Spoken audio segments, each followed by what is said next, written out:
will be one of the greatest. That is a vow, yeah, that is a promise.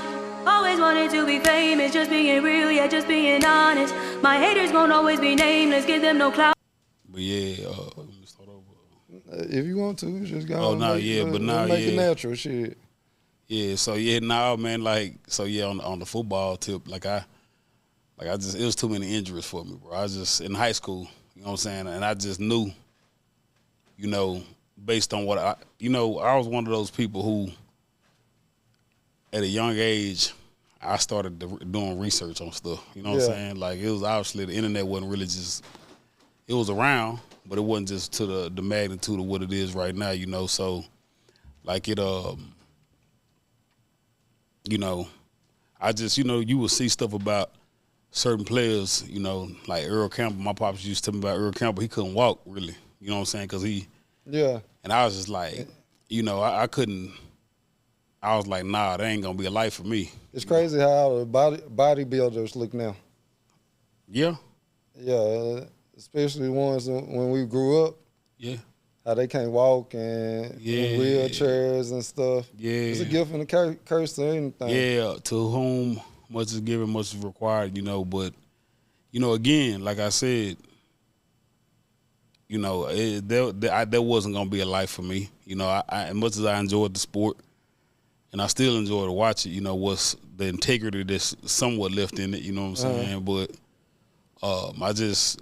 Damn sure entertainment. Yeah, real. It is. That's, I mean, it's all, you know, so I ain't going to get into that because I don't, you know what I'm saying, I won't. But, yeah, man, like, it was definitely, you know, I remember my last game I played, actually. My pops came up from Houston, and I remember playing, like, as hard as I could, man. And, you know, the very next day, you know, we had a basketball scrimmage. And I told Coach I was going to be there for the scrimmage, but I don't know why I did that because I could barely walk, you know what I'm saying? Like, just because, you know, when you're giving 110%, and the nights hurt. Yeah, and then, like, and then I actually had, I think, 2 sacks in that game because I told Coach, I was like, look, man, Coach, I got to go both ways because I was doing both ways for a while, then he just said, nah, I need you a center. But I enjoy playing defensive tackle more, you know what I'm saying, because I like the cerebral part of having to use technique to outsmart the offensive lineman in front of me. You know what I'm saying? That was up and under going around. Yeah, like, you know, just using the angles, like, because that was my thing. I wasn't the strongest dude, so, and I wasn't as agile, but I knew, like, I could look, you know, the dude in front of me. You know, they always tell you where the play going. They didn't see it, but I did. Like, they'll get in front of me, you know, before they line up. They'll look around. I'm like, okay, pulling to the left, ball going out. And I'll tell my team, hey, play going over there. And they look shook. And, you know, that's back when they didn't really do audibles like that in high school. You know what I'm saying? Yeah. So, you know, and I would just use my instinct, and that's, you know, and my coach would get mad sometimes. He would say, like, hey, don't be doing that. You know, I'm like, man, coach, like, listen, if they telling me where the play going, you know, I always thought outside the box. That was the only way I could. We was going against Lincoln, Spruce. Where you went to school at? Woodrow Wilson. Okay. You know what I'm saying? It was before they got lit. You know what I'm saying? Like, I was before Sergio. Yeah, Sergio came right after me. You know what I'm saying? Yeah. So, like, and we kind of set the trend to remove that losing reputation. Like, with the last season we had the first winning season that in years. You know what I'm saying? Because even when Tim Brown was there, they didn't win like that. They call us the home of the Heisman because, you know, Davey O'Brien obviously went there, and they got the Davey O'Brien Award, of course. You know, they got a whole award named after him. And then, of course, everyone knows Tim Brown, who played for Notre Dame.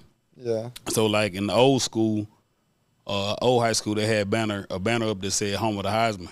You know, because for the longest, I don't know if it still holds true, but for the longest, we were the only school in the nation with 2 Heisman Trophy winners. And then after a while, we became the only public school. So, as far as I know, we might still be the only public school, but I know for the longest it was the only school. And then I think some school, one of those USC quarterbacks went to, they wound up, it was a private school that wound up having 2 Heisman Trophy winners eventually. Yeah. So, but we were the only public school for a while. I used to hate Woodrow Wilson. A lot of people do. A lot of people still do. I mean, yeah, see, and that's what I'm saying. That didn't used to be the case. It's funny you say that. You started it.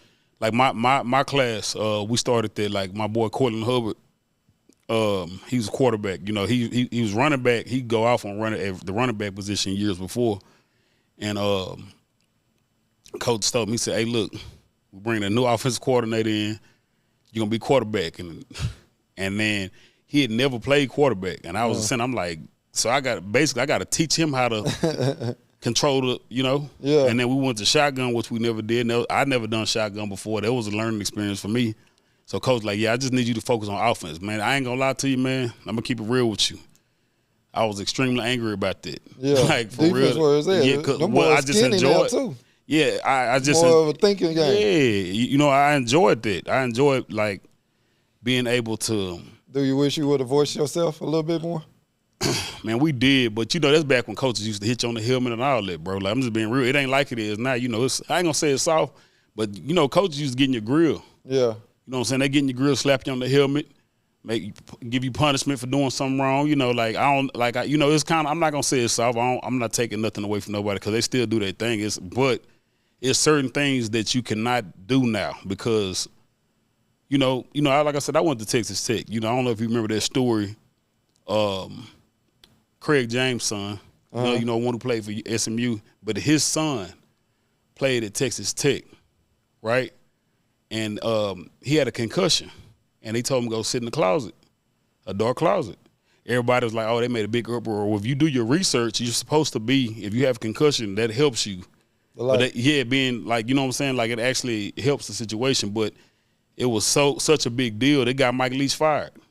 Like, you know what I'm saying? This is after Crabtree and, you know, all these cats had made Wes Welker, Danny Amendola, like these, you know what I'm saying? These, like, people don't know these Texas Tech. And matter of fact, it was different around that time. Yeah, as a matter of fact, bro, like people used to heckle us and like, oh man, it's just spread offense, it's trash, it's just this and that. Hey, I'm gonna ask y'all a question. Don't everybody run the spread now? Like at every level, right? Like, you know what I'm saying? Mike Leach, RIP Coach Leach, you know, he was ahead of his time, bro. Like I'm like he saw the game differently. Yeah. You know, he literally he changed the game. Like, think about it. High school, college, everybody runs a spread offense now. Got to. Literally everybody. And, like, they used to really say, oh, that's not a real offense. They used to really crack jokes about him running this offense. And people used to say, oh, that won't last. These players won't make it to the NFL. Like, for a long time, Texas Tech had some of the top offensive linemen in the NFL. You know what I'm saying? Like, real talk. You know what I'm saying? They sent a lot of people to the pros. That's what I'm saying. And then you, like I said, you got Crabtree. That's the main people you think of. And like I said, Wes Welker, he led the league in receptions several years. You know what I'm saying? In the NFL. I'm talking about he went from Texas Tech to the NFL playing with Tom Brady. Come on. You know what I'm saying? Like, and he led a couple seasons, he led the league in receptions, like the entire NFL. You know what I'm saying? Like, people just kind of dismissed that. So, I mean, again, they don't want to put them on their superstar. Yeah, and that's cool. Like I said, but me and my boy Maul, shout out to my brother Maul, when we at Tech, we used to tell people like, man, this style is going to change the game. Nobody believed us. They just said, oh, y'all just biased because y'all go to Tech. Like, okay, bet. And, like, I don't like to say, you know, we predicted the future, but it's like, you know, that's back when you can't really document and have receipts. But, like, we used to tell people this all the time. Like, look, this is changing the game. You know, they had to – the offensive lineman had the wide splits, spreading the field out. You know, he's creating the advantage with angles. It's kind of not like the triangle offense in the NBA, but it's creating angles and giving his team a chance. And like, oh, y'all don't run the ball. Yeah, we do. It's not the way y'all run it. It's shotgun here, run it here, throw it in the flats, do a screen pass. That's a form of running the ball because the quarterback not really throwing the ball. He just is on the stat sheet. It says it's a reception, right? But technically, if the running back is catching it out like a 4-yard flat and it's right like this, you know, parallel. You know what I'm saying? Like, that's technically he's just pretty much running the ball. So I mean, but it's just the variation of how. And think about it now. They didn't want to respect it back then. Yeah, and it's all good. They don't have no choice now. You know what I'm saying? Because everybody does it. Like, who does not run that offense? So what did you major in at Texas Tech? Marketing with a minor in psychology. With a minor in psychology? Yeah. Was you throwing parties at Texas Tech? Yeah. With my Greek organization, with my Alpha Brothers, you know what I'm saying? Okay. We were doing parties out there, and then it's funny. Like when I graduated, I threw a graduation party. It was a club called Club Heat. And the owner was like, look, so I've been talking to people in the city. They say, you going to bring them out. You know what I'm saying? I was like, I said, I can. I said, if I choose to, I don't really. Like, nah, man. He said, I'll tell you what. I already got my Saturday night rolling. I give you 50% of the door. I said, okay. Now you talking my language. You know what I'm saying? Like, so. You know what sound good. Yeah, and sure enough, he did his radio marketing, and I had my people. I did some pre-sales and all that good stuff. And it was successful. And in fact, after I graduated, he kept me down there for a little bit because he wanted me. I was like, man, this really ain't. Yeah. And then I was like, I like it, but I don't want to stay.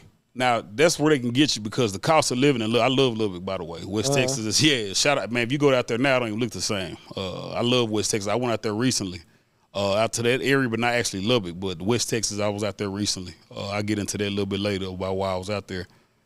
But what I loved about it was everybody kind of like, it wasn't much of us out there, so we all had to like. Everybody knew everybody.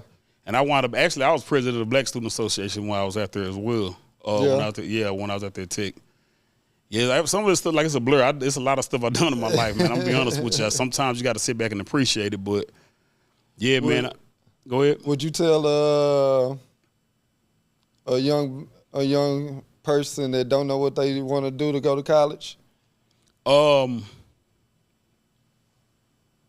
Right now, I think I'd tell them pick up a trade. Yeah, I was about to say a trade is where it's at now. A little college.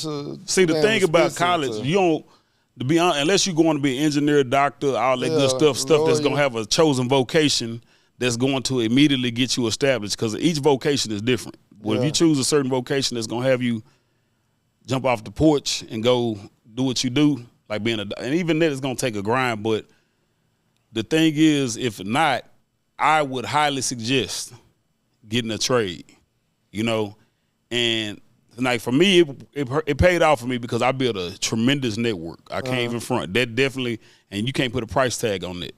You really can't. That's something like for me, I can't speak for everybody else, but for me, for example, it's funny. This young lady texted me while I was at work today. I work for Cadillac, and this young lady texted me. She was like, and I still do the parties, but I'm very selective on what I do. I like to do more sort of events and plan out stuff. That's how I started when I was in Dallas doing events. I'm in parties, but we're going to get to that. Yeah, for sure. So young lady texted me. She's like, hey, Blue, there's a private bowling event going on today. And I said, what make you think I'm going to know? So she's like, come on, you probably going to know. I was like, nah. I said, I kind of been stepping back a little bit. And then she's like, no, hold on. Let me send you the information because we trying to get on the list. I was like, okay. I can't make this up because I wasn't expecting me to really know. The person on the flyers, a DJ who was my chapter brother. You know what I'm saying? So I was like, okay, dang. I was like, well. So I called him. I was like, hey, Six, real quick, man, just I got a couple young ladies, they trying to go to this bowling event that you DJing at. He's like, okay. He sent me the information, got him on the list. And then I was like, I told her, I said, I'm not going to lie to you. I'm surprised because I kind of removed myself from a lot of weekly stuff. And then she's like, she said, why you surprised you still that dude? And I was like, dang, that kind of was refreshing to hear somebody say that because I don't really look at myself in that light. And I always get that from other people, and I appreciate that because that was never my intention to like be really, if in a perfect world, I could be behind the scene. Yeah. Like, I don't know if you know like much about Wu-Tang, but like, RZA, that's kind of who I would like, because he got it going, but then as you notice, he kind of like went in the back. That's me. I prefer to be in the background. I do not like to be, but like I said, when you hit me, I was like, you talking about some entrepreneurship, like, come on, let's do it. You know what I'm saying? Like, more inspiring the youth and telling your life story. Because we all go through the same thing, really, because we get hard on ourselves and forget who we are. For sure. And what we done did. I'm kind of going through it now. See? I don't look 37, but I'm 37. You probably a couple more years older than me. Yeah, for sure. So we walked down the same path together, and being an entrepreneur, which this generation want to be, it's a crazy amount of numbers. When we was talking about college, I was finna say, I think they need to do away with the whole management building. The management, the marketing, they probably need to change it into an AI building with taxes, and they can keep accounting, But some of these degrees, they just need to rethink about. No, I agree. Yeah, accounting is mandatory. Yeah, You know what I'm that's saying? Like, mandatory to keep. But management, I got my MBA. Yeah. Management, marketing. Yeah. So I ain't talking down without going through it. Right. But right. ain't nobody looking. You got a liberty. You got all the right to talk about something that you actually experienced. That's what I tell people. Ain't nobody looking for no degrees. I've been graduated with my MBA since I was 23. They want to look for experience. 24. They want to hire within or hire their family members to get the top paying positions. And when you start at the bottom, you got to start at the entry level and learn their system. So it's a lot that I think college good for networks. Because don't get me wrong, it only breed a couple of you that actually use your network and transitioned it to Dallas, and because everything built you up. Yeah. Everything built you up. So what happened with you after you left Texas Tech? Yeah, so it's funny you say that because so this is a true story, man. I was out there a little bit still. Cause I was just like, I was in the rock and the hard place because there was a couple opportunities out there where I could have made some good money and the cost of living was even way cheaper. Much cheaper. Let me just say that. A lot less expensive out there. Mm-hmm. You know what I'm saying? And like, let's say if you was making $30K a year out there, you live like back then. You lived like a king. I'm not exaggerating. Houses going for $5,000. Lots, $2,000. We don't even know. Yeah, man, it was dirt cheap. Like, and let me say inexpensive because cheap it kind of sounds rough, but inexpensive because it was, and it's like developing even more out there, So, and then I was like, man, they had a career fair. The Ross College of Business had a career fair. Had another one. I was just like, you know what? Let me go ahead and try one more because I wasn't really impressed with what I was seeing. I'm going to be completely honest with you. Yeah. It was one company, Eli Lilly, pharmaceutical sales company, and it's I forget his last name, dude named David. David Good, that was his name. Solid dude, man. He's really he actually like, man, Chris, I want to hire you, man. I was like, and it was going to be a good paying job. See, and that's the thing. Like I tell people sometimes, like I'm the type of person and people criticize me. Sometimes I'll walk away from some money if I'm not certain if that's what I want to do. Like, I've always been like that, So, but in this particular case, it was a guy named Jesse Luke and John Moody. They both Texas Tech graduate, and they came from Wells Fargo, right? Yeah. And, man, I went to the interview. They looked kind of downtrodden, like, they, like, look kind of sad. And I was like, I'm in my head, I'm like, what's wrong with these cats? You know what I'm saying? They were Texas Tech alum, just like I was. Mm-hmm. And literally, can't make this up, man. I just started talking, and I just saw them start getting excited. I was like, okay, that made me feel, because he asked me a couple of questions. He said, on a scale of 1 to 10, rate your confidence. I said 10 easily. And without hesitation, I said 10. He said, man, we've asked a couple other people that question. They didn't respond that quickly, and they didn't say it confidently. What makes you? I was like, because I said, I know what I've been through. I know what I'm capable of. I said, I'm not. And he didn't know, like, going, it's certain stuff while, you're in college that I went through. I can't really speak on it, you know what I'm saying, because I'm not allowed to, you know what I'm saying, but it prepared me for Alpha, okay. Certain things prepared me for life and still do. It's certain things that, you learn about being the test of a man, the man who thinks he can, it just certain stuff resonates in your brain. It's like you're mentally ahead of other people because when they're mentally defeated, you're like, okay, I got this. Gotta keep going. And so that girl telling you still the shit. Yeah, exactly. And I just was in the interview, just landed, just doing my thing, right? And they like literally, I'm not making this up. And I don't know if they normally do this, but the district manager John Moody, he looked at the manager Jesse Luke, and he was like, "Chris Blue, we're gonna give you a job, man." I was like, "All right." And then most people would have been like, "Man, well, when I start, I was like, okay, thank you." I said, give me like 48 hours, and they just looked crazy. They were like, "Man, nah, you the only person here that we've liked.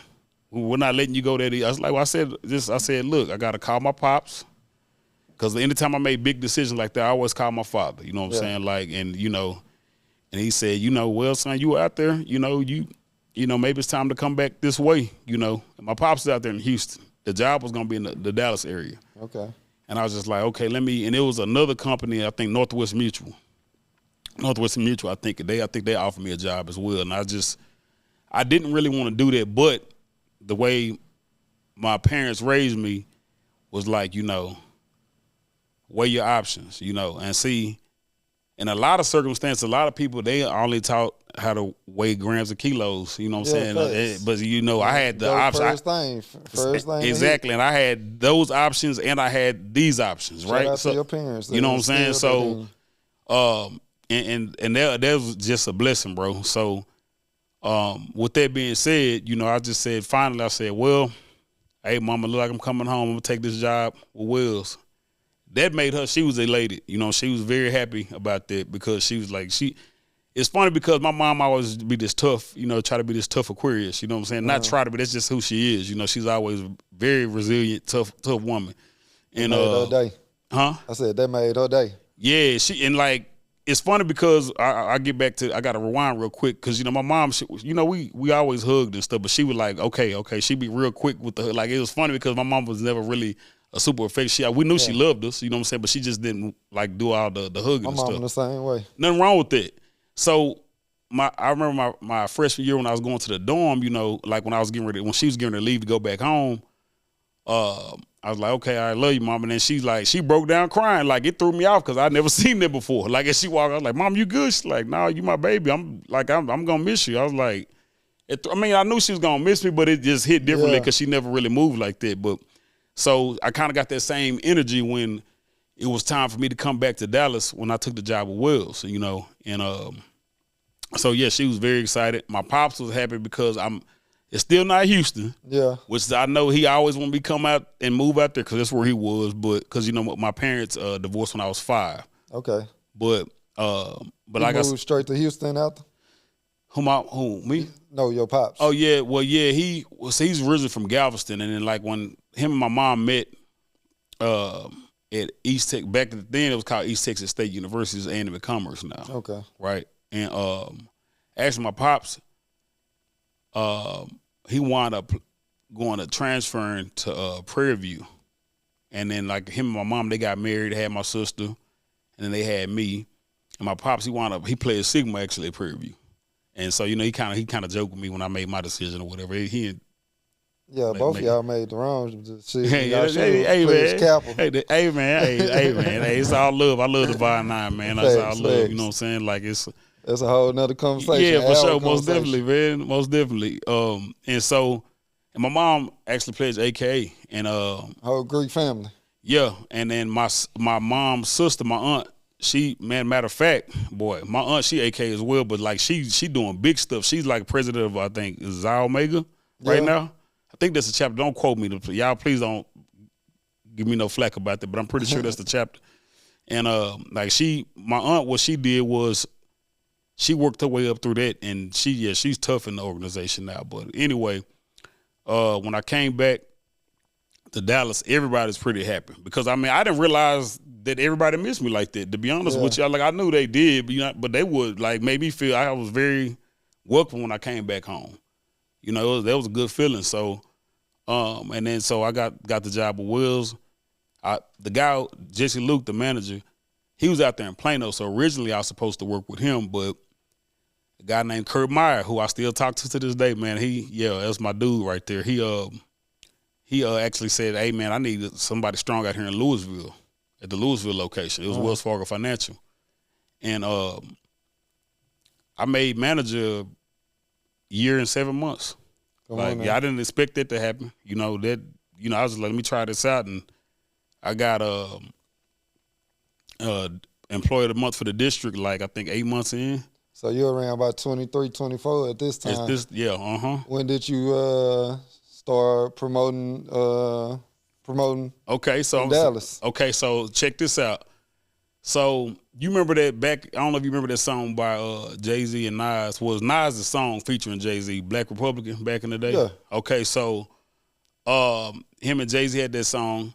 Nas and Jay-Z had this song called Black Republican. And then, you know, Wayne kind of brought it to the street side, what he did his version of it. I remember Wayne's version better than I remember. Most people do, like, but see, but not me. You know what I mean? Because don't get me wrong, I knew Wayne's version, but I used to tell people like, hey, you do realize Wayne got this song from Nas and Jay-Z, and please, when you get a chance, please go listen to it because they both went in on it. You know what I'm saying?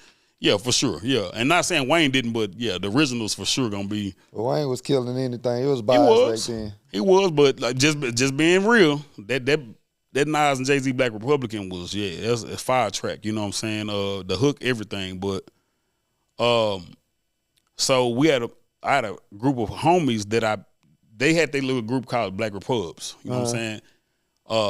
And they didn't want Republican, but they just called themselves that because they liked the term, you know. So I had a partner who just got, I didn't know him at the time. This is funny, right? Because I didn't know him at the time. He got hired. His name Mike Berry. Shout out to my bro Mike Berry. That's family now. I'll get into that real quick. And he's a capper from UNT. You know what I'm saying? So he's like, hey man, we got some lady friends and some homies, you know, we all gonna link up, and then next thing you know, I'm hanging around them every day, and then I got that even more to my network, you know, and that's before I started doing the parties, right? But fast forward, young lady he's dating, her name is Janae, found out, we started talking, like we all said having dinner, and then she just got to talking, like she said something about East Texas. I got a lot of, that's where most of my mom's side of the family is from. And I was like, hold on, man, we might be related. You know what I'm saying? Like, so I called up my mom, because my mama, she like a family historian. She know everything, right? Yeah. And then, like, I let them get on the phone. She's like, yeah, after about 10 minutes of them talking, conversing, you know, she's like, yeah, that's your cousin. And you'd be surprised how often that happened. Real talk. You got a big family? Yeah, my mom's mother, okay, her father, my great-grandfather, 19 children. Shit. Yeah. 19. Like, and all of them kept doing their thing too. So I got a lot of cousins. So that's dope though. Yeah, most definitely. A lot of people want that. I damn sure wanted it. Yeah, for sure. And then so when I found, but that was on my mother's father's side. Where I found out this cousin was, right? And then fast forward later on, this really gonna trip you out. She said, you know, hey, we got a cousin that's coming up in the rap game right now. You know, at the time, he's just coming up doing mixtapes, right? I was like, who? She's like, this cat named J. Cole.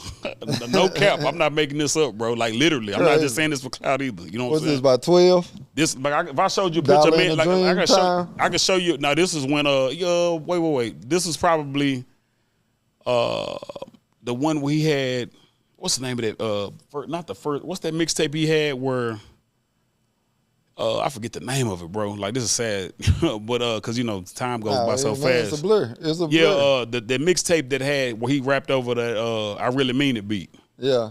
When he said, you know, he made a reference through your window and all that. He made a reference about Beyonce. You know, and he like nothing bad, but he's just giving her props basically and saying she was fine. But yeah, I found out that was our cousin. You know what I'm saying? And I only met him once. You know, and we only talked that one time. So. And people always ask me, can they meet? I'm like, listen, he probably don't even remember me, to be real with you. Like, so I'm like, I'm not going to sit here and try to get clout out there. But, yeah, that's my cousin. So, you know, after I got cool with that whole clique, the Black Repubs, then my bros still right now, they all, doing the family thing. You know what I'm saying? But anyway, they helped me get the networking that I have today in Dallas. You know, I already had the Dallas people I knew, but on the grown professional, they definitely helped me because I met a bunch of Deltas. My sister's a Delta too, by the way. I forgot to mention that. She's in the radio industry. She has a radio show. Gotta love the Divine Nine. That's why you gotta love it. Ain't no beef. Yeah, it's most definitely. Yeah, bro. There's no way. So, fast forward, my partners, in the Black Repubs or whatever, our group or whatever, they had a solid network. It was just a lot of nice, well-groomed, professional, highly intelligent men and women. Yeah. You know what I'm saying? And so we just started going to a lot of events, and then like some of the other guys in the nightlife, they started noticing like, man, you kind of travel kind of deep, man. You ever thought about doing this? I was like, yeah, I did it in college, and then now wherever you want me to take this story, it's on like whatever you want. If you want me to take it there, like we can talk about that, or we can table that and talk about whatever you want to talk about. But I mean, I want to hear your story. So on the Nightlife, shout out to my bro Quasi. He actually got a spot right now. It's called Hide and Seek. You know, it's the old opera. He's a partner in that spot. He ran into me.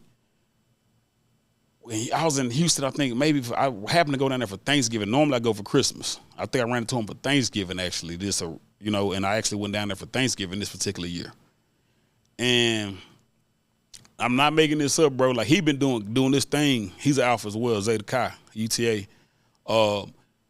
He was doing his thing, bro, like in the 18 and up demographic on the parties, bro. Yeah. Like, I'm talking about killing it. That's a whole different level. Yeah, you know what I'm saying? Run up so fast. Right. And so he's like, man, most of my demographic getting grown, Blue. You know what I'm saying? Because it was his young bulls carrying the 18 and up. He's like, but people our age, they grown. They want to go, go to some, some 20, 25 and up stuff. You know what I'm saying? So, and then so, in Walmart in Sugar Land, where my aunt was living at the time. I'm not making this up. Like we literally talked for like 2 hours in Walmart, bro. I'm not exaggerating. Yeah. It's so bad, my aunt texted like, everything okay, baby? I'm like, yeah, I ran into one of my Zeta Chi bros, so she's like, okay.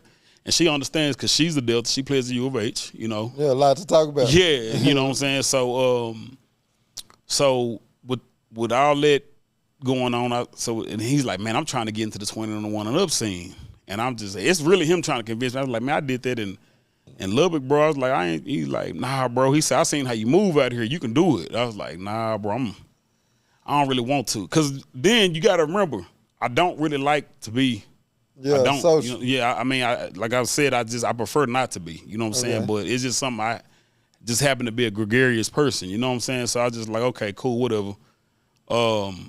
And he's like, let's just do this one event and see how it go. We did AKA Founders Day event. And technically, we couldn't say it. It was on January 15th. He said, man, come up with the name. This is in Dallas or Houston? This is in Dallas. It's a place called Glow Lounge back in the day. It's over there in the there in the Knox Henderson area. I think I remember Glow. Yeah, so I can't make this up, bro. Like, man, he said, Blue, man, come up with the name. And I would just come up with stuff and it would stick. I don't know how I did it. I was like, a night of pink elegance. He's like, yeah, that's live. Let's go with that. I was like, that was the first thing that came to my mind. And then we used to do that. We did that event every year, so, and it popped. Like I said, I had non-Greek people, non-Divine Nine people there. It was going down. And he's like, dang, Blue, you know a lot of people. I was like, I mean, well, yeah. And he'll tell you at the time, some of his people weren't coming as much simply because they were trying to, like, keep them in that box of doing 18 and up. Yeah. Right, you know what I'm saying? And then it's hard to switch. Yeah, because when they kind of put you in a box, and that's what they were doing. But once we popped off, next thing you know, okay, hey, look, I met these cats, Terrence Lee, Mike Carr, they Kappas. You know what I'm saying? That's why I said that's why I was trying to tell you. They used to do the spot called Red Room in Addison. Yeah, I remember Red Room. Of course you do. Who don't remember Red Room on Fridays, man? So. And I just, it'll be some days they have some availability. It's like, hey, man, let me, get in where I fit in on this because, me and my other business partner, we trying to, and I was just low-key just helping them for a minute, and they kind of noticed it. And then they was like, but they didn't want to, I was like, okay, I got to do an event against it. That was always my mentality when somebody didn't want to fully, I was like, okay, well, I got to get on you a little bit. And then, shit on you. Yeah, not so much. I just got to show you how, lighten their pockets a little bit. Way. Lighten their pockets a little bit, and then sure enough, they like, all right, yeah, let's do so. I was like, all right, bet, because they had the better venue. I did it at a spot that was nice, but I like the Red Room setup. You got two rooms. You got this side and you got this side. You had DJ IE. Shout out to DJ IE. Still doing his thing, you know what I'm saying? Shout out DJ. Yeah, for sure. So that's where he branded himself and blew up. So, and we started doing a couple events there. Then, after I did a couple events with them, I started doing a few events with dudes who called themselves Final Fridays, K Solo, Antonio Everett. Those two Kappas. Yeah. See what I'm saying? Like, that's why I said I can't, how could I hate on noobs, bro? Like, you know what I'm saying? I'm doing a lot of business. Worldwide. Right. So, and then that's when I linked with Chris Stribling. That's a noob as well. And then, but I would be remiss if I didn't mention my current group. Like I said, Quasi, we have something called the Six of Us. It's all alphas. We do big, like when the AKAs came down here, for the Boule, we did a huge AK event, bro. At Hero in Victory Park. Yeah, like Hero be popping now. I'm talking about the one in Victory Park by the American Airlines Center. Oh, okay, that one. That one, like everybody can't get that. Yeah, you know what I'm saying? Thanks. Like, yeah, you feel me? So I know somebody to get yeah, that one. exactly, bro. You know that's where that Alpha come in or that Divine Nine come in. You know what I'm saying? So, and you know we gave them a great presentation. They like what they saw, and man, we killed it. But before that we did our the summer before. You know we had the Alpha. You know the Centennial. I mean not the Centennial. Pardon me. The you know, we had our convention, yeah. Well, I did go down to DC for that, but like, pardon me, we had our Alpha, you know, we had our, you know, situation. Like Clave and stuff. Yeah, exactly. So, and, you know, our national convention, you know, we had our national convention and we did it there. That's what got them like, okay, y'all did a great job for y'all, so let's look at some other events. And we said, let's lock in the AKAs. Of course, as we do that, people try to go behind us and get it, but they didn't know we already had, because we know how people are. We already had an ironclad contract where they couldn't back doors. Y'all partner with the official conference? Y'all.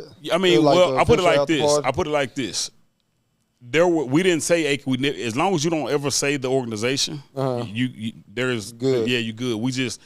But we, like I said, we're locked in with a lot of the AKs, you know. So, and with that being said, obviously, they helped us do our thing and get that out there, you know. And we got a few other events coming up.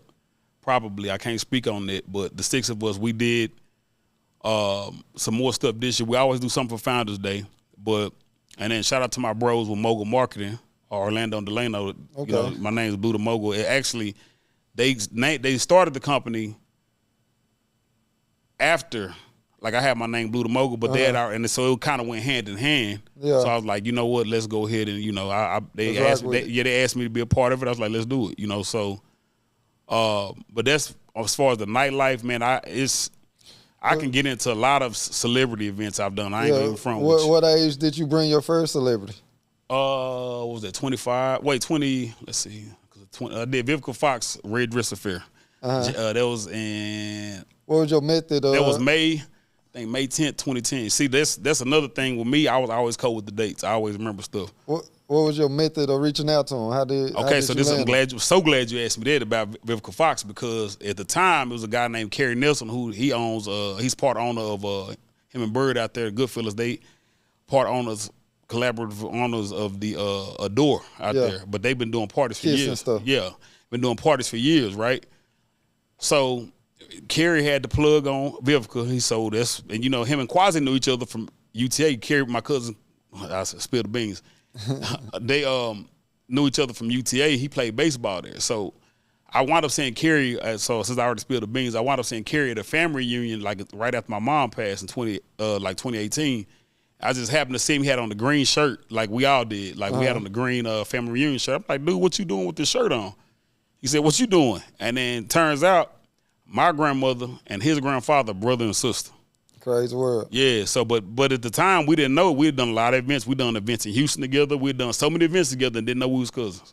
Like if I told you how many, in fact, that same family reunion, DJ View, we know him as cousin Stevie now, but he was the top DJ in Oklahoma for years, right? One of the top DJs in Oklahoma for years, right?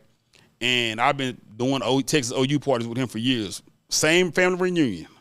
Wearing the green shirt too. You know what I'm saying? Wearing the family reunion shirt. I'm like, what you doing? Y'all like, family reunions be big. Yeah. So, so how we related? You know, same situation. His grandfather and my grandmother, brother and sister. Yeah. You know what I'm saying? So, so with Kerry, that's how I had that connection with Vivica Fox. Okay. And you know, we weren't sharp. That was our first celebrity event. So she kind of like, what I respect about Vivica, what she did was, she didn't give us a hard time. She didn't like shit on us or none of that. You know what I'm saying? She's like, man, y'all got to get y'all stuff together. Y'all doing okay? Because she was in town for a play she was doing, right? We had the black car pickup, but like it was something. I think we had the back end and all that good stuff, but it was something. I think somebody accommodations and stuff. Yeah, something like it was maybe some fruit or something that we forgot. You know what I'm saying? And then she's like, listen, I ain't gonna trip because y'all some young brothers doing y'all thing. It was a spot called PM Lounge. I don't know if y'all remember Zena on Ackerd. Okay, before it was Zena. Before it was Zena, it was called A&P Lounge, right? Okay.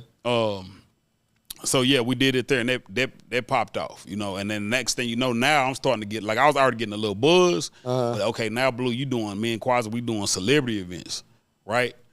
So and then, but I mean, I probably the biggest celebrity.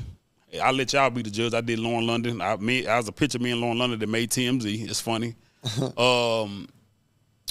My birthday. I don't know if you remember when Jocelyn Hernandez got booed and it went viral. I think I do. It was on all the blogs. That was my birthday party at Medusa. Yeah. Yeah. And then, so yeah, Lauren London. And then I did Cardi B right before she took all the way off. You know what I'm saying? If she was there, but she like, I put it like this. I got some photos of her like really hugging me. Like I'm talking, I can show them to you. Like I'm not just capping. But I guarantee she wouldn't do that now. I ain't gonna sit there and cap. Oh yeah, man. Like I'd be lying if I said she was just happy being Dallas. Man, at the time, you know, she was just super cool. She probably still is cool. I'm not saying she's not, but I'm saying at the time, like, you know, she was just, you know, we paid a lot of money, especially for the time, you know. But like I said, you know, she was super cool. She like gave me a hug. Like was I like you know, you could tell she was enjoying herself. She was a genuine person. Right. And then, like I said, Vivica was very polite. She could have really, you know, I don't know what we've heard about her, but my experience with her was way different than the other people may have said. She was very polite, just said, look, she corrected us without making us feel small. Yeah. You feel me? So, yeah, that was extremely good experience with her. With you starting back then and times definitely have changed, what's some of the difference that you see in today's game? We're bringing artists out. Cause shit, I brought one there like 2 years ago and lost bad. I'll say this. Dallas became it always kind of was, but like it definitely became everybody's a promoter and everybody's a celebrity. Yeah. It kind of really, I'm not hating on nobody. So let me start by saying that, but it kind of tarnished when somebody could do a popping party and next thing you know, they can go get a venue on the same night I got something going, knowing that I'm making this venue $20,000, $30,000 to see. It used to be you making this type of money at a venue, for a venue and with a venue. You had exclusivity, man. It's changed. Like you look now, it's an event, it's an urban event, dang near every day that ends in Y. Yeah. And I'm just like, okay, where's the exclusivity there? And that's what the challenge is now. Everybody can do it.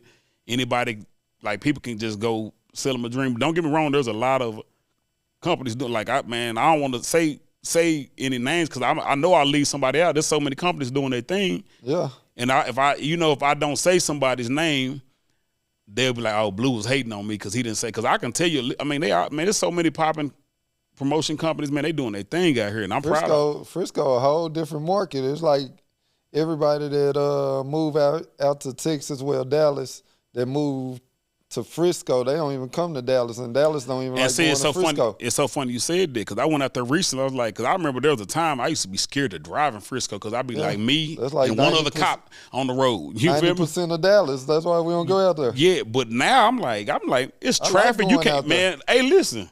It's I was like, bro, different scene. Man, listen, you don't even have to leave Frisco now. Then 90%, I kid you not, it's like 80 to 90% of people you meet not from Dallas out there. They from a different region, different city, different state. Nah, for real. But it's cool out there. Yeah. There's a lot of people the last time I went, I hadn't been out there in a while. Right? You know, and it's crazy because when I went out there, I was like, man, whoever live out here, there's no need to come to Dallas. Because somebody told me that, I was like, dang, for real. And then I can't be mad at them, bro. They don't have no reason. There's no need to come to Dallas. It's a long-ass 30-minute drive. For no reason, because it's got all the entertainment you need. Yeah, what's that open bar that pop on Sundays out there?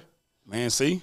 You said you put me on game. I got to go out there and check it out. I ain't know about that. It's some things out there. with you coming up fast and it taking right off, did anything happen in the promoting industry that slowed you down? Yeah, I'm glad you asked me that. So back Victory Park, it's kind of popping still now, but so I had, you know what? I ain't gonna say his name, but there's a rowdy NFL cornerback. Oh, we all know him. Yeah, I ain't gonna say no name. Notorious for causing issues. You know what I'm saying? Like he broke a Grey Goose bottle. I had a party at the spot called Kenichi. You saying bald headed, but this is an entrepreneur podcast. Hey man. So I would not confirm nor deny, but you seem pretty like you know what you're talking about. But I'll say this: dude broke a Grey Goose bottle and cut this young lady. The detective called me and everything. This is why I'm still at Wells Fargo. They calling me, asking me. I'm like, listen, I have no clue. And you know this before, we don't know nothing about LLCs and stuff. Like I didn't at the time. You know, I'm just, you know, I'm doing my corporate thing at Wells and I'm doing the party. So I had a crossroads where I decided I just walked away from Wells and I just focused on this full time after a while. But what I ran into was that happened. That was a huge deal. And then I had a partner. I ain't gonna say his name either because he's still doing his thing in the nightlife here in Dallas. He sent me this dude's birthday party at the House of Blues, right? And we did a big old party at the House of Blues, man. This back when I'm doing the flyers and I'm doing the graphics and everything. Like I'm literally doing the graphics, setting up everything. You know what I'm saying? Not doing everything by myself, but like the certain things that cutting out middleman on this. The only thing I probably wasn't doing was DJing. Because I was still doing the fly. I was actually taking good pictures at the event. And, you know, so I didn't need a media guy at the time. I'll do it all.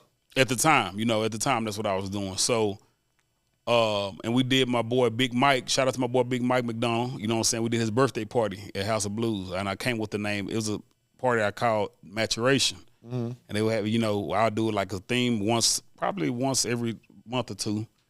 And he sent me this, not him, but this promoter from, not in Dallas, in the Dallas-Fort Worth Metroplex, and now he does most of his events in Dallas now. He sent me this birthday party. He popped like 3 bottles, and this is back when that was unheard of, but this was in the time when that's a regular day now here in Dallas, you know what I'm saying? But he thought that gave him liberty to just act a fool. Yeah. And he started causing big ruckus. So now Blue has a reputation for throwing right. I'm talking about these people dressed up, upscale, nice, bro. Yeah. You know what I'm saying? And so now Blue has a reputation of, so I had it. I mean, I ain't gonna lie, that almost broke me because I couldn't, at the time, Victory Park was the hottest area to do parties. I couldn't do parties at Victory Tavern. I couldn't do parties. At Blackbird? Yep, I couldn't do parties at Victory Tavern. I couldn't do parties at House of Blues. I couldn't do parties at Kenichi. Anywhere in Victory Park, they had a whole community meeting about Chris Blue. I'm not making this up. You know what I'm saying? And then some of the promoters who were hating at the time was loving it. Because I was giving, like, I'm going to be real with you, I was hot as fish grease at the time. Me and Quasi, we was on fire at this time, right? Yeah, anything you touch. Yeah, bro. We couldn't miss at this moment. So, but, like, everybody get knocked off their donkey. I wasn't being cocky, but, like I said, you know, everybody got to have a humbling experience. So it brought me back down. I had to, you know. Readjust? I did. And adjust your crown? Yeah. So, and, hey, fast forward, it's that right there. That's like if I went on the party stuff, bro, that's probably a whole 2-3 episodes right there. I'm gonna just be real with you. That's so much stuff that we couldn't even cover, bro. Just if I'm gonna be honest with you, I can summarize. I can summarize it like in probably like a 2 or 3 minute summary. But I mean, it's wild. Like what happened with Antonio Brown. You seen that? Did you see the clip? What happened? They got into a fight at the club outside. He kicked the security and shot in the air, I think. Okay, well, it sounded like the gentleman who caused me my problems initially. You know what I'm saying? Yeah, they all it trickled down, and people don't see that. And it's so funny because they all get blamed on the promoter. Yeah. And the owner of the club. Yeah, I had a New Year's Eve party. I'm not making this up. The same dude who caused the problem, he trying to buy a table for $10,000. I said no. Yeah. Everybody like, you trust that? No, y'all tripping. I said like I don't never get animated, but I was like, nah. Yeah. I said, I'll walk out right now. I said, if y'all think we finna, I said, nah. I said, I'm not doing it. I said, I don't care. He could tell me he coming with $1 million. He not finna, he don't, like, he tarnished my reputation so badly for like almost a year, bro. Yeah. I had to work so hard to get that back. You know what I'm saying? Come on now. So yeah, and it's hard to get stuff back in Dallas. Yeah, it is. It is, bro. And so I was like, nah, he good. I said, tell him to go party somewhere else. I said, if he wants to start maturing and act like an adult who's making millions of dollars in the NFL, then go right ahead. But like, nah, not right now. You know, I'm good. He not partying with me. He not spending no money. He not patronizing anything that I do. You know what I'm saying? I don't need your money. Money's no good here. I don't need your money. Like I said, I ain't say no names. Like I said, if y'all want to put 2 and 2 together and do y'all thing, that's on y'all. But I'm like, nah. It was too detrimental to my promotion nightlife career. So what would you tell a younger gentleman that want to get in the promotion game? How would you tell them to go about it? It's all about no, for sure. It's all about the media now. Yeah, marketing. It's all if you can make it look like you doing something, they gonna go. Yeah. I had to actually go out. I was back out there, and like I said, we had to go out there, pass our flyers. Like, we had a street team, but we was out there getting the mix doing it too, though. Yeah. Because that's how we meeting people. You know what I'm saying? That's how this back when Twitter was, man, I'm gonna tell you, I'll get creative, like, because like I said, I got my degree in marketing. I sent it, you remember where you can send out Facebook events? Uh-huh. I sent out Facebook events, follow me on Twitter.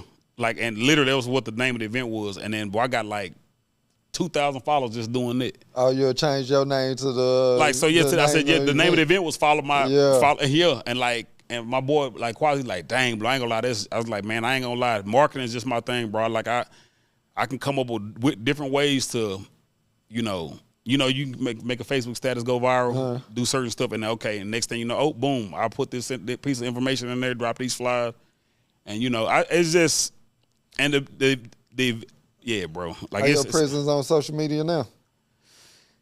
Man, it used to be a lot better. Like, my Instagram is like 29,000, but I'll be real with you. It became a job for you. Yeah, so it used to be well over 30. It's starting to creep because I'm not active. Like, well, not even that. It's not that. It's just that I don't talk about the stuff, the negativity that people want, because there's certain stuff that goes on that's negative and people want to endorse that, and I can't do it, bro. Yeah. Like, that's just something, like, I used to get into that stuff with people, but I don't do that no more. Just more. like this podcast, it's going to take a little bit longer because it's not going to have too much of a clickbait. Right. It's real people, real stories, real entrepreneurs. So I think I got something going. It's just going to take a little bit longer. I got to stay down. The marathon continues, my brother. That's man, come on now. You know what I'm saying? Like, the journey of 1,000 miles begins with a single step. You know how that go. Every single step and every single brick. Yep.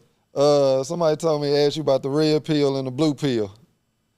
Yeah. Oh, yeah. You talk about, so red pill is, like, here's the thing, red pill, and this is my version of the red pill, blue pill. Red pill, blue pill is, hey, you participate in the dating, and at times I'm purple.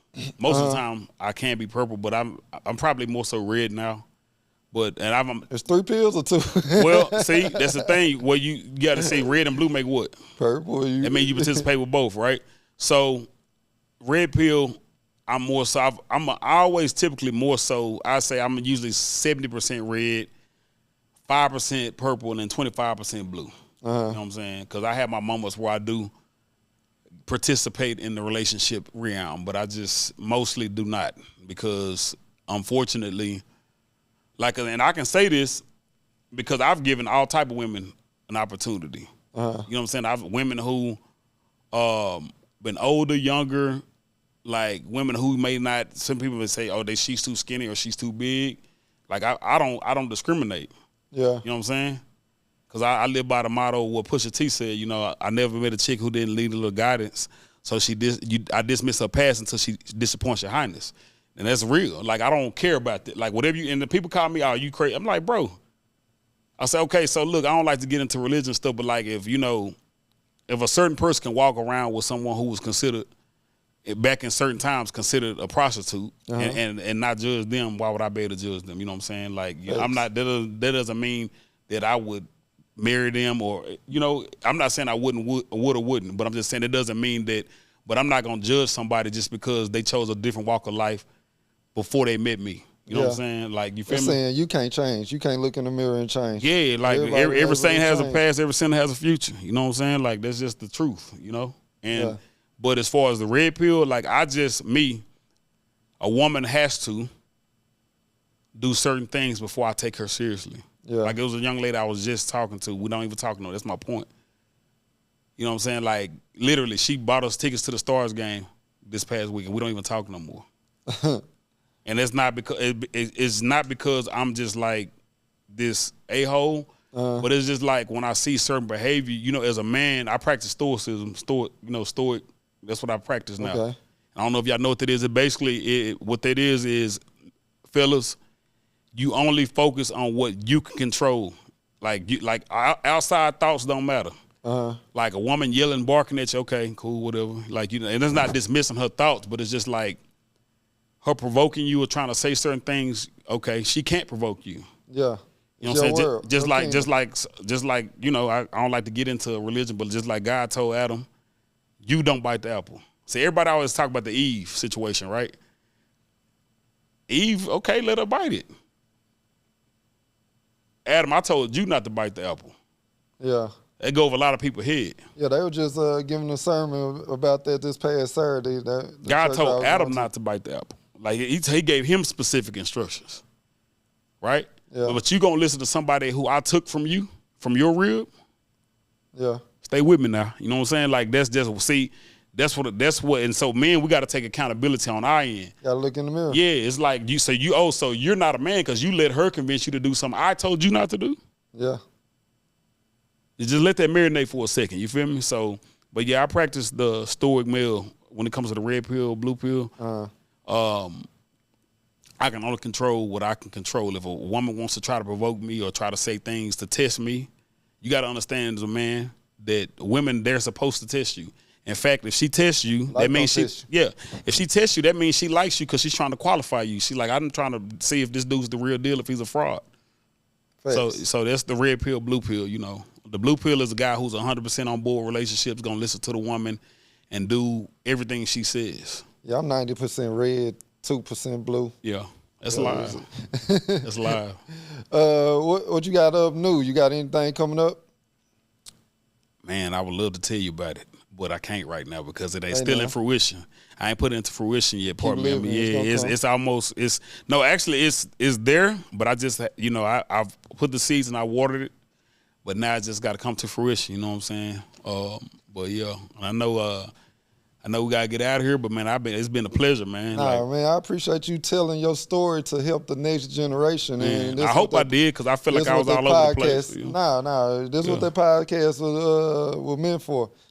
Stories like yours to help the generation and help our culture, man, because each one's teach one, and you got a hell of a story. And you still a hell of a nigga, now. Likewise, my brother. Likewise. I know life get us down sometimes, but we gotta pick each other up and most definitely, and stay helping each other. And shit. Most definitely, I appreciate you coming through. Yeah, I just removed myself from some things. Nothing personal to nobody. It's just like I'm on a different journey. I appreciate you having me on, bro. Man, I love the journey. Appreciate you.